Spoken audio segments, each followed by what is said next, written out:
Dapple Cities have a new album. It's looking like that. It's looking a lot like that. It's good to have him in, Tim. Alex, welcome to Undercover. Thank you very much for having us. And, we've been working on this record for quite some time now, haven't we? It's good to get it out there. It's such a relief. Yeah. It's been a long time. The actual physical work wasn't. We weren't there a lot, but it stretched over a period of time. Yeah. Yeah. Well, the first we heard from this record was The Price. That was the sort of the lead track off that one. Any particular reason why that was the focal track that you wanted to launch this record with and alert the fans to the fact you had new music? Yeah, it's quite a glorious track. It's sort of Good flowing from Grand Dance as well, from our last record. We thought it would be a nice sort of transition for everyone to get used to a slightly different sound for the rest of the record. yeah, Not scare anyone too much. yeah, yeah. Well, I guess going into the studio was slightly different this time because there's a new member that came in to join the band. What was the situation with the change of drummer? Our drummer Hugh was actually the one that formed the band.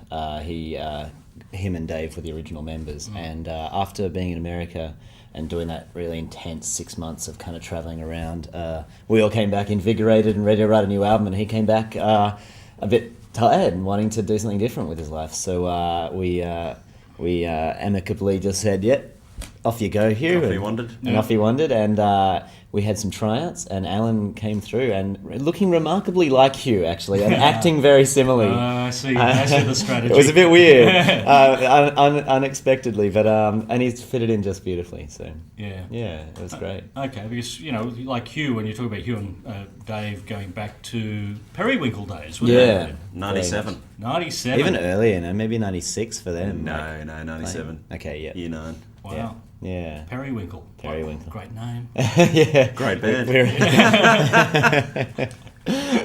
not the best namers of bands, unfortunately, but we like to be in them. So Well, yeah. Well, there has been the name change as well. Dapple Cities Fly to Dapple Cities. Yeah. What happened to the Fly?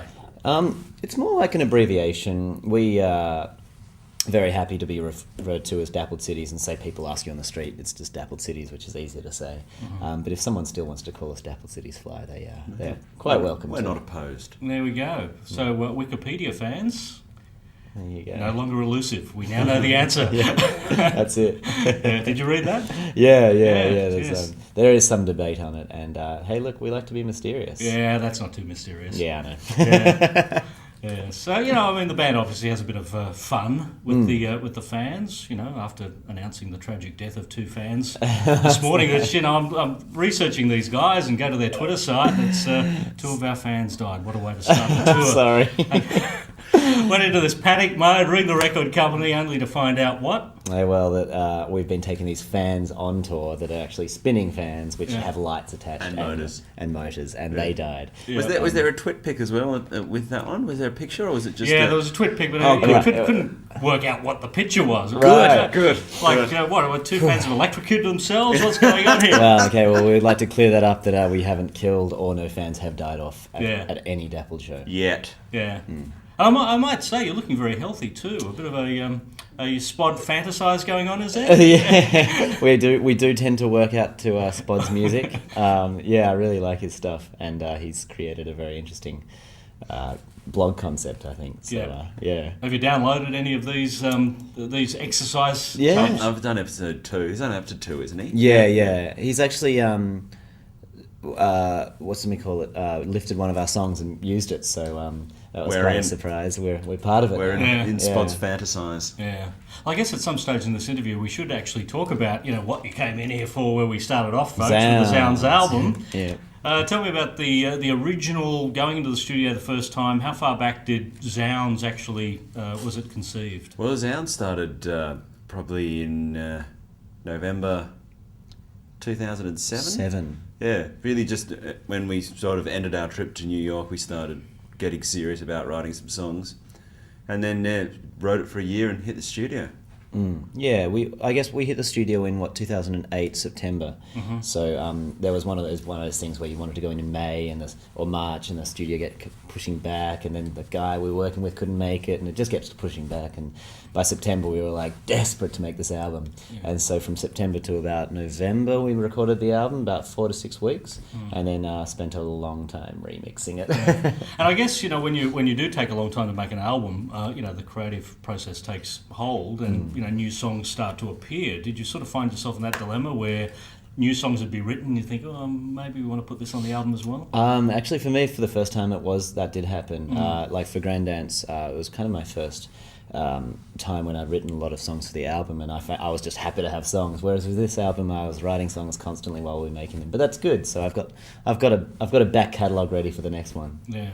Can you listen to your own music and sort of decipher where the fans are going to go with each particular song? No, that's you know, even when you're writing a set list or, you know, a live set list, or the order of the songs that they appear, you hope you get the mood right, but it's very subjective, and we tend to agree, but we're a very tight unit, so we can never judge what other people will think of how our music's sounding and what mood it's going to take them in. Yeah. I've never understood with any band, you know, you guys, you spend so much time putting together the track listing for an album. And then you go out and do a gig and just shuffle it up all anyway. Why is that with bands? Why don't bands just go out and do the album from beginning to end? I guess there's a very different vibe between live and studio. And I think live as well, you got to really go with the flow. Whereas when you actually have the songs in front of you and they sound sort of like they're meant to sound, you can sort of really put that time into it. Well, a main thing we love to do live is to join our songs. So we finish one song, continue a sound going, it goes into the next one.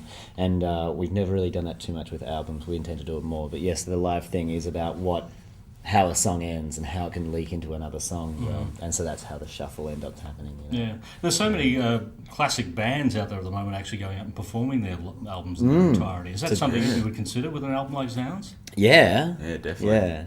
Yeah. 20 years. Yeah. Well, What about in 20 days? Yeah. We'll be a revival band in 20 days. It's sad to think, but probably true how fast music moves. Yeah, it certainly does. I think you know, one of the tracks that is getting a favourable attention, Answer is Zero. Yeah, was that a song that sort of stood out to you at all? Because that seems to be the one that most of the reviewers are honing in on. It's good. It's very nice to find that actually. When that song came in demo form, I think all of us, that was one of the first ones we all were like, that's a great song, you know, we really love it. We played it, but we never thought it was really energetic or kind of like big and powerful enough to really get across to other people that much, but we're very happy. And while demoing as well, certainly one of the quickest ones to finish. And it took us a couple of days really. Tried a few things, sounded great. Yeah, it was really easy. And that's probably a good thing, that if a song's easy, it generally seems to be the one that people respond to the most as well. Yeah.